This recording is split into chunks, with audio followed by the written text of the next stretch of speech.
자, 이번 시간에는 이제 자녀들 중에서 밥을 이제 식사 시간에 밥을 잘 삼키지 않고 입에 계속 물고 있는 그런 아이들이 가끔씩 있습니다.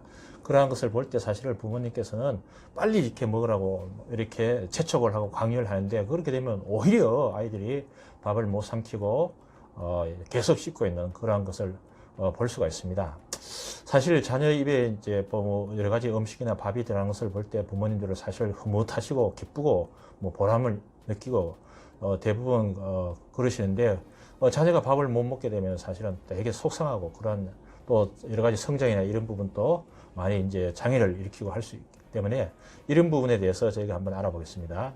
자, 한의학적으로 보면은 이제 밥을 잘 삼키지 못하고 입에 물고 있는 아이들 같은 경우에는 전중 부분, 우리가 흔히 말하는 이제 뭐 급소 부분이라고 하죠. 이렇게 배에 중안 위에 한 3치 정도 위에 보면 이제 전중 부분이라고 있습니다. 쏙 들어가는데, 그 부분을 눌러 보면은 대부분 통증을 호소하거나 아니면 좀 뭔가 많이 좀 묵직하게 막혀 있는 것을 우리가 느낄 수가 있습니다.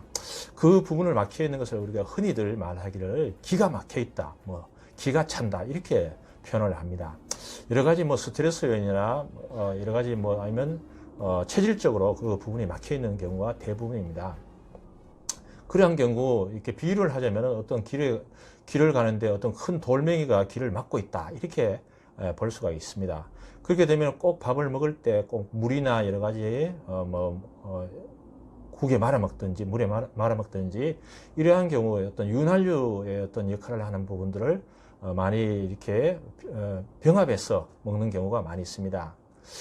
이런 아이의 특징은 대부분 소화기관이 약하기 때문에 밥을 먹으면 또 복통을 호소하거나 아니면은 급히 화장실을 간다든지, 또 심하면 뭐 토하기도 하고 그렇습니다. 근데 또 이런 아이들이 가끔씩은 이제 폭식을 하게 되는데, 그러한 경우에는 자신이 좋아하는 어떤 음식을 먹을 때 그때 되면 이제 그 막혀있던 기가 이렇게 열리기도 합니다. 그때는 아주 폭식을 하기도 합니다. 또 정서적인 측면에서 보면 이런 아이들 같은 경우 대부분 좀 소심하고 내성적이고 사회성이 좀 떨어지고 하는 경우도 많이 있고, 뭐 성격적으로도 감정 변화가 심하고 신경질적이고 하는 경우가 대부분입니다.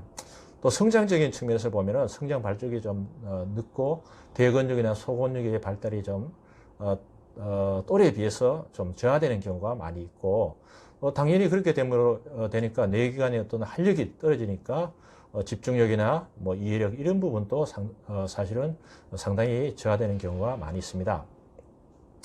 이러한 경우에는 지금 당장의 문제가 아니고 성장이나 발달 이런 부분에서 추후에 장래적으로 상당히 많은 어떤 영향을 부정적인 영향을 줄 수 있기 때문에 반드시 이런 부분은 치료를 해서 아이들이 식사를 잘하고 그런 부분을 통해서 또 뇌의 성장이나 뇌의 발달, 그리고 신체적인 여러 가지 발달도 잘 이렇게 이루어져서 뭐 사회성이나 또 성격적인 부분까지도 잘 개선될 수 있도록 그렇게 도움을 주는 것이 반드시 필요하다고 할 수가 있겠습니다.